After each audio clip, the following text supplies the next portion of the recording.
Come in. Here in fifth car, 2 boxes, Alliance goods. You don't mind taking from Alliance, I think, from your reputation? Remember when sci-fi shows dared to ask big questions? You know, about the future, humanity, what it even means to survive, and then got canceled before they could answer any of them? Well, today we're continuing our countdown of 6 underrated sci-fi series that were canceled way too soon. These weren't just about cool ships and laser fights. They were smart, weird, and often way ahead of their time. We already covered 5 in part 1, the link's in the description if you missed it, and stick around for number 1 because decades later, we're still mad about it. Now, before we get started, be sure to like and subscribe. It helps the algorithm show these throwback videos to more retro TV fans just like you. Alright, let's get into the countdown with number 6, The Highwayman, NBC.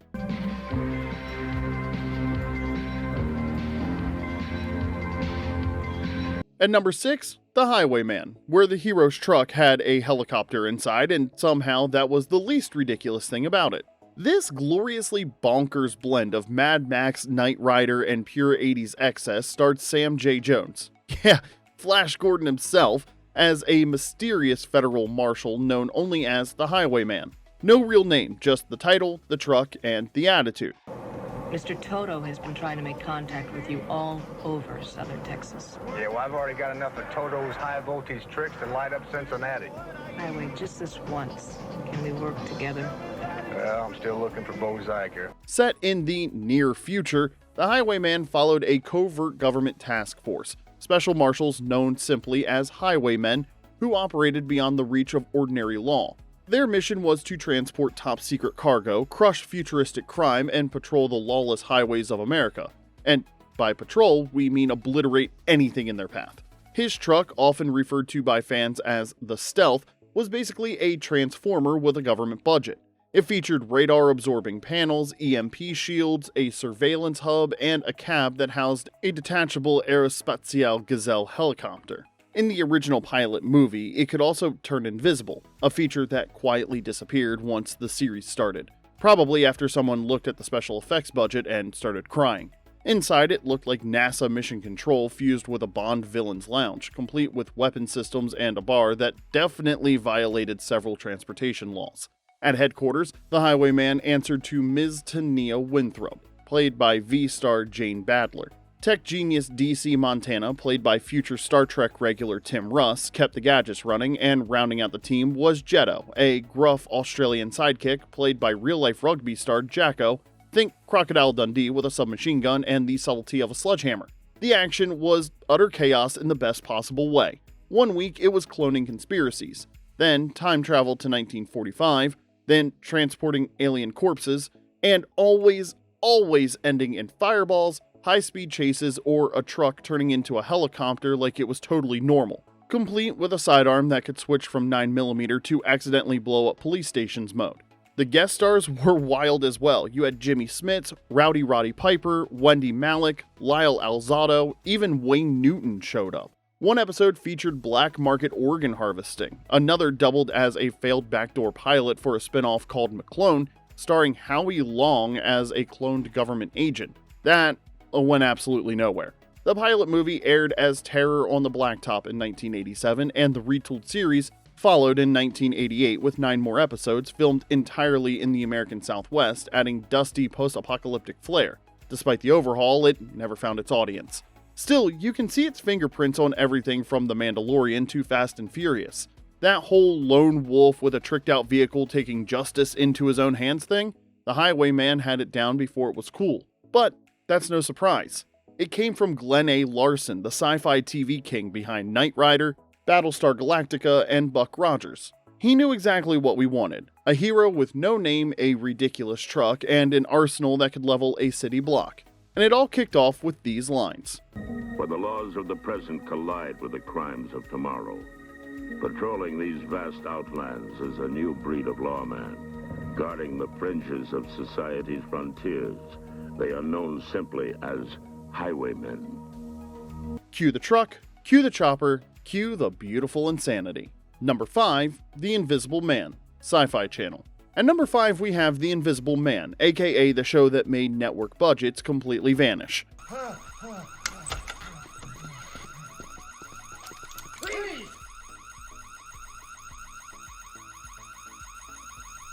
crap.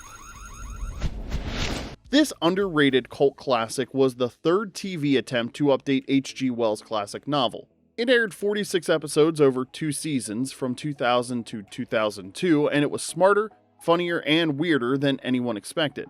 Vincent Ventresca starred as Darian Fawkes, a career thief facing life in prison. He got a second chance when his scientist brother Kevin pulled strings to get him released on the condition that he volunteer for a top-secret government experiment. Kevin implanted a quicksilver gland in Darian's brain that let him turn invisible by secreting a light-bending substance from his pores.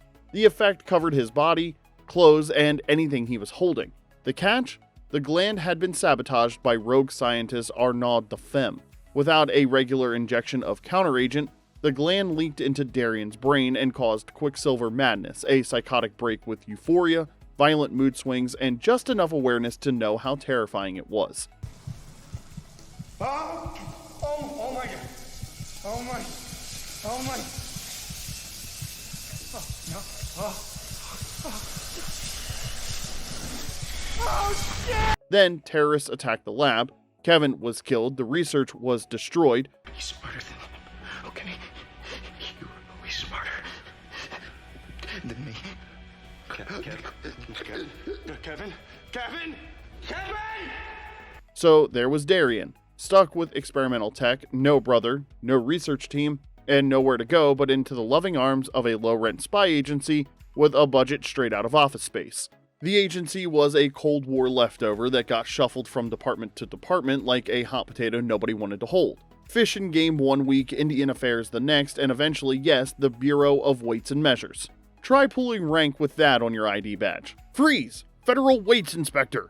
It doesn't work. Darian was partnered with Bobby Hobbs, played by Paul Ben Victor, a manic ex-Marine with a third-person complex and a habit of calling his gun his insurance policy. Their boss, the Official, played by Eddie Jones, ran the place like a grumpy high school principal who'd given up on life. Meanwhile, the Keeper, played by Shannon Kenny, was the icy cool doctor who kept Darian alive with counteragent doses and tracked his mental state through a segmented tattoo on his arm. Season 2 added Agent Alex Monroe, played by Brandy Ledford, a martial arts trained operative with personal history tied to the show's real big bad, Chrysalis, a shadowy biotech syndicate that had used her as a surrogate mother to produce a genetically engineered child, then took her son after birth. Her arrival signaled a shift from the agency's bumbling bureaucracy to something much, much darker. Chrysalis wasn't just in the business of stolen children. They were stealing scientific breakthroughs and infiltrating government institutions. Darian eventually learned that Kevin's Quicksilver research, the sabotage, and even the agency's failures were all part of a larger conspiracy. Chrysalis wanted control of invisibility, human evolution, everything. Think the island of Dr. Moreau with better IT support. He dropped philosopher quotes, muttered "oh crap" when things went sideways, and turned body parts invisible just to mess with people. In one particularly inspired moment, he faked his own beheading by turning just his head invisible, leaving enemies staring at what appeared to be a headless corpse that was still very much alive and kicking. Peak cable TV right there, everybody. Despite being cured of Quicksilver madness by the end of Season 2, Darian walked away from the agency briefly, but after discovering how deep Chrysalis's influence ran, and realizing the threat they posed to humanity, he returned. Not for better hours and pay, but because he was uniquely equipped and morally compelled to stop them. The show was critically acclaimed for blending comedy, sci-fi, and action, but at over $1 million per episode, those slick invisibility effects weren't just burning through Darian's counteragent, they were torching Sci-Fi Channel's budget. So when viewership dipped even slightly, the network's parent company pulled the plug faster than you can say fiscal responsibility. What's worse is that it ended on a cliffhanger that teased a larger war against Chrysalis, a rebirth of the agency, and a new phase for Darian as something more than just a reluctant spy, a true hero. We never got to see any of it. Bonus trivia for you. Before this, Vincent Ventresca was better known as Fun Bobby on Friends, and if Arnaud looked familiar, that was Joel Bissonnette, who later appeared in 24, Homeland, and Counterpart. This show had it all. Comedy, espionage, body horror, and government dysfunction that felt way too familiar. It was creative, bold, and canceled just as it hit its stride. Another brilliant show sacrificed on the altar of spreadsheet logic. Number 4, Jeremiah, Showtime. And number 4 is Jeremiah, based on a Belgian comic series and created by Babylon 5 mastermind J. Michael Straczynski.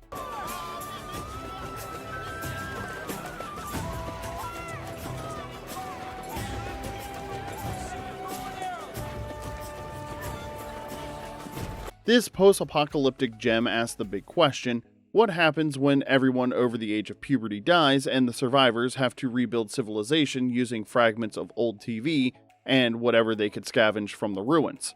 The premise was deceptively simple and absolutely terrifying.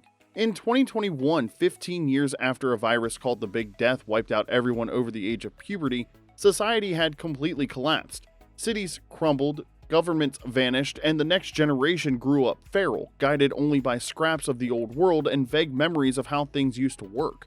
Jeremiah premiered in 2002 and starred Luke Perry as a post-apocalyptic wanderer searching for a rumored safe zone called Valhalla Sector, something his scientist father mentioned before disappearing. Along the way, he teams up with Curdy, played by Malcolm-Jamal Warner, rest in peace, a street-smart realist who's more focused on not getting killed today than finding paradise tomorrow. Together, they cruise the ruined highways in a beat-up military truck, dodging warlords, navigating bizarre new societies, and trying to figure out if there's anything left worth saving. And it wasn't just end times cosplay with better hair. You had kids playing government based on half-remembered civics classes, cults worshipping dead celebrities, and entire towns pretending everything was fine while barely holding it together with duct tape and denial. The show's genius was asking uncomfortable questions. Who teaches the next generation when all the teachers are dead? Who makes the rules when the rulebook burned with the rest of civilization? What happens when your only blueprint for society comes from a broken past that maybe wasn't that great to begin with? Season 1 focused on world building as Jeremiah and Curdy discovered Thunder Mountain, a secret resistance base hidden inside the Cheyenne Mountain complex, led by former child prodigy Marcus Alexander. From there, they're sent on missions to rebuild alliances and confront the growing threat of Valhalla Sector, the government's old doomsday bunker now run by surviving military elites who want to restore order through authoritarian rule. He was just being a kid, and I just didn't want to... Look, I screwed up one promise, and I'm not going to screw up another. Season 2 got darker real fast. Valhalla Sector gets taken down early, but a new enemy emerges: Daniel's army, a cult-like military force led by a prophetic figure no one's actually seen. Turns out Daniel is complete fiction, a myth fabricated by power-hungry survivors who want to reshape the world in their image, and they're ready to wipe out Thunder Mountain's alliance to do it. The performances anchored everything. Luke Perry brought unexpected grit and emotional weight to Jeremiah, while Malcolm-Jamal Warner gave Curdy both heart and humor. Their chemistry made you believe that these two would actually trust each other enough to survive the apocalypse together. They'll be fine till it's safe to come back. They can come back whenever they want. Problem's fixed. I don't even want to know, do I? You don't. Supporting characters like tech genius Aaron and the enigmatic Elizabeth added depth, while Sean Astin showed up as Mr. Smith, a quirky, unnerving messenger from God who threw everyone's plans into chaos. And when Libby became Jeremiah's love interest, her tragic arc set off emotional dominoes that rippled through the entire final season. Straczynski had a 5-season plan mapped out, but Showtime had other ideas. After 35 episodes, Jeremiah was canceled due to backstage politics, creative clashes with MGM, and the network's shift away from Sci-Fi. Straczynski actually left before season 2 finished airing, and the second half didn't reach US audiences until almost a year later, because apparently even the apocalypse can't escape network scheduling disasters. The finale, Interregnum, tried to wrap up major storylines and deliver one last battle for the soul of the post-apocalyptic world. It was fast, clearly rushed, but it still managed to deliver closure. Both Perry and Warner left us far too soon, Perry in 2019 and Warner in July of 2025. Jeremiah remains a powerful reminder of the heart and intelligence that they brought to every role. It had its flaws, some episodes dragged, and the mythology tied itself in knots at times, but Jeremiah swung for the fences, asking what kind of world should come next instead of just focusing on survival. You can feel its influence in later series like The 100, The Walking Dead, and Station 11. Shows that understood civilization isn't just about infrastructure, it's about the stories we tell ourselves about who we are. Sometimes the stories that almost made it leave the biggest mark, and Jeremiah definitely left its mark. Number 3, Dark Angel, Fox. And number 3 is Dark Angel, brought to you by James Cameron, who apparently had some spare time between Titanic and deciding whether Avatar really needed 4 sequels. Cameron teamed up with Charles H. Egley to create this cyberpunk drama that hit Fox in 2000, and at the center of it all was Jessica Alba in her breakout role as Max Guevara.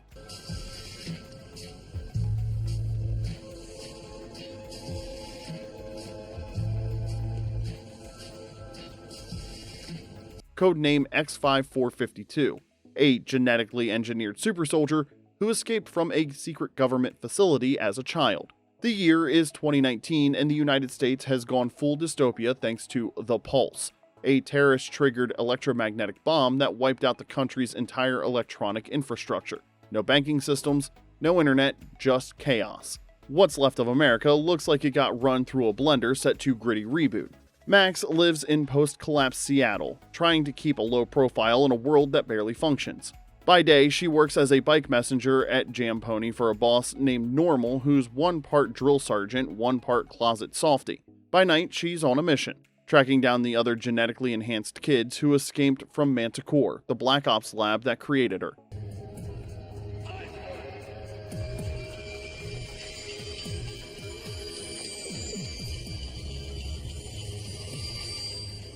These escapees are all X5s, genetically engineered for strength, speed, agility, and obedience. They nailed the first 3, the 4th, however, not so much, and naturally Manticore wants their assets back. Max's closest ally is Logan Kale, aka Eyes Only.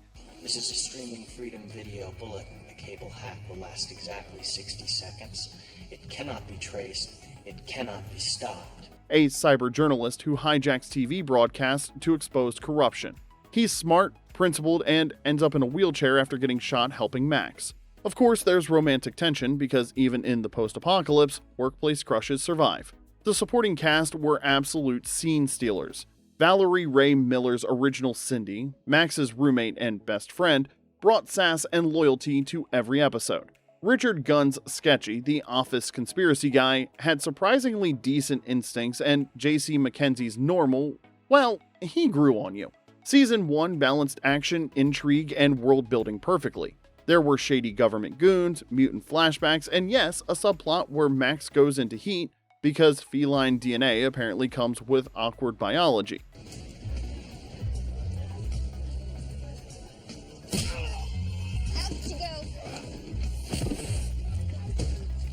But it also had street-level realism thanks to tight stunt work, stylized visuals, and the production making rainy Vancouver convincingly stand in for post-Pulse Seattle. Then Season 2 rolled in and things got weird. Like ancient cults, transgenic breeding programs, and animal-human hybrids weird. Some fans loved the expanded mythology. Others missed the gritty simplicity of Season 1 and wondered if the writers had been sampling their own genetic experiments, if you know what I mean. But even as the story spiraled into lizard people territory, Dark Angel never lost its ambition. The fight choreography stayed sharp, the visuals stayed stylish, and Alba's performance leveled up. She even did many of her own stunts. Unfortunately, Fox did what Fox does best, shuffled it around the schedule until viewers couldn't find it. Never mind that the show was earning critical acclaim and building a loyal fanbase. Ratings dipped, production costs soared, and Dark Angel was canceled after just 2 seasons and 43 episodes. The series ended on a massive cliffhanger with Max and her fellow transgenics holed up in Terminal City, preparing for a final stand that never came.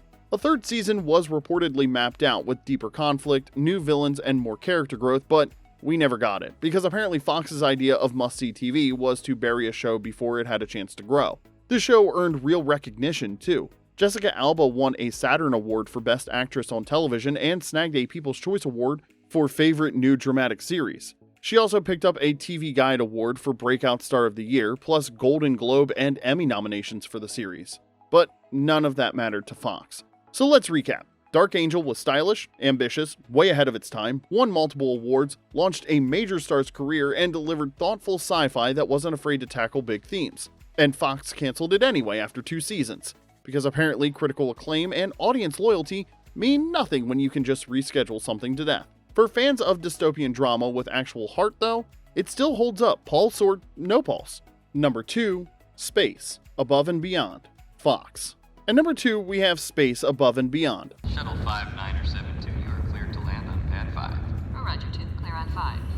Fox's ambitious sci-fi war drama that asked the question, what if we made Top Gun in space but with actual consequences and emotional trauma? Created by X-Files producers Glenn Morgan and James Wong, this gritty space epic hit Fox in 1995 with a premise that was gritty, grounded, and emotionally intense. Set in 2063, it followed the 58th Squadron, aka the Wildcards, a group of US Marine space aviators fighting an interstellar war against an alien race known as the Chigs. The cast was packed with unknowns who brought serious acting chops. Morgan Weiser played Lieutenant Nathan West, searching for his fiancée who vanished during a colony attack. Kristen Cloak was Lieutenant Shane Vanson, a natural leader haunted by her family's death. Rodney Rowland played Lieutenant Cooper Hawks, a rebellious in vitro soldier, engineered humans born at age 18 who faced discrimination from natural humans.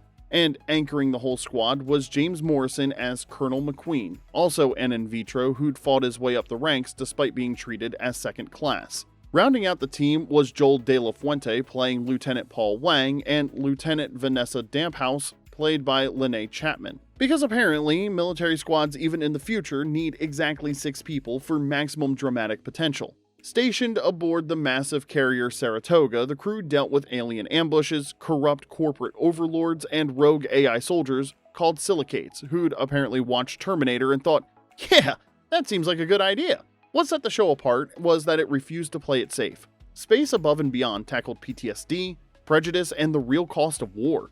It used its sci-fi backdrop to explore real-world issues like systemic inequality and the human toll of endless conflict. The in vitro storyline served as a sharp allegory for class discrimination, with characters constantly proving their worth in a system rigged against them. The 2-part Operation Round Hammer arc pushed things even darker. West finally finds his missing fiancée aboard a Chig ship. Wang dies a hero's death, and Vanson and Damphouse are stranded on an alien planet with no guarantee of rescue.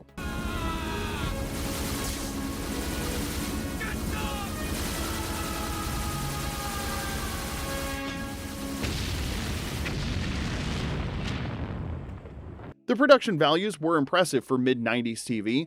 The space battles felt weighty and dangerous. The military atmosphere was authentic, and the show managed to make both the Chigs and the AI soldiers feel truly otherworldly without relying on cheap makeup tricks. Critics praised it. Fans were devoted. The storytelling kept getting stronger, and then Fox did what Fox does best and canceled it after just 23 episodes. Right at the point when negotiations with the Chigs had broken down and the real war was about to begin. The cast and crew had already started planning season 2. Instead, Space Above and Beyond became another brilliant series Fox dumped into the cold vacuum of space. It burned bright, asked tough questions, and proved that space combat could be both thrilling and heartbreaking. For fans of military sci-fi that doesn't treat war like a video game, this one still hits different, even if it never made it back to base. Number 1, you already know, it's Firefly, Fox. And number 1 is Firefly, the holy grail of short-lived sci-fi and the cancellation that still makes fans see red over 20 years later. Created by Buffy the Vampire Slayer's Joss Whedon, Firefly was a gritty space western set 500 years in the future.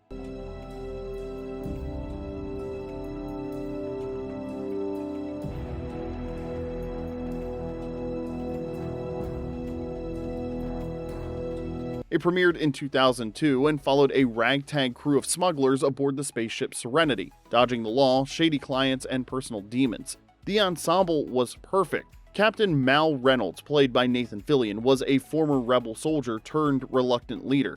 Gina Torres played Zoe, his war-hardened second-in-command. Alan Tudyk brought comic relief as Wash, the ship's pilot. Jules State was Kaylee, the optimistic mechanic who could make anything run with spare parts and a little bit of elbow grease. Morena Baccarin played Inara, a companion whose tense relationship with Mal added romantic drama. Adam Baldwin was Jane, the muscle with questionable morals and an unhealthy attachment to his guns. Sean Marr and Summer Glau played siblings on the run, Simon a doctor and River a psychic experiment. Sooner. I have had plenty worse. It's just ow! Sorry. Just be careful. And Ron Glass from Barney Miller rounded out the cast as Shepard Book, a preacher with a very mysterious past. The world building was rich, a lived-in universe where technology mixed with frontier grit. The dialogue crackled with Whedon's signature wit. The cast had perfect chemistry, so of course, Fox blew it and didn't stick the landing. Worried the pilot was too slow and confusing, the network ordered a new action-packed episode and used that as the premiere. Then they aired episodes out of order, barely promoted it, and bounced it across time slots until viewers gave up trying to find it. Only 11 of the 14 episodes ever made it to broadcast, but here's the thing about Firefly fans. They don't give up. Firefly didn't just die its death, it became a religion. The DVD sales exploded. There were conventions, comics, and endless campaigns to bring it back, and in 2005, Whedon gave the crew one last hurrah in the film Serenity. The cast went on to big things. Christina Hendricks guest starred as the cunning con artist Saffron, long before her Mad Men fame. And yes, that was Zac Efron. So, how'd the Independents cut us off? They were using dinosaurs. Jen taught it what? Language, young man. In a flashback as young Simon, his very first acting role on television. Firefly was smart, soulful, and way ahead of its time. Fox didn't just cancel a show, they canceled a legacy. Which Firefly episode made you punch the air with rage at how underpromoted it was? Out of gas? Objects in space? Drop your favorites in the comments section below. And there you have it. 6 underrated sci-fi shows that didn't just get canceled, they got robbed by networks with the vision of a nearsighted mole. The real tragedy was that most of these shows were just hitting their stride when they got the axe. So which of these cancellations hit you the hardest? Which underrated sci-fi shows do you think also deserved another shot? Let us know in the comment section below because we love hearing your picks, and who knows, maybe we'll do a follow-up episode. And if you're feeling nostalgic or just a little outraged, hit that like button and subscribe for more trips through forgotten TV history. Until next time, this is Remember When.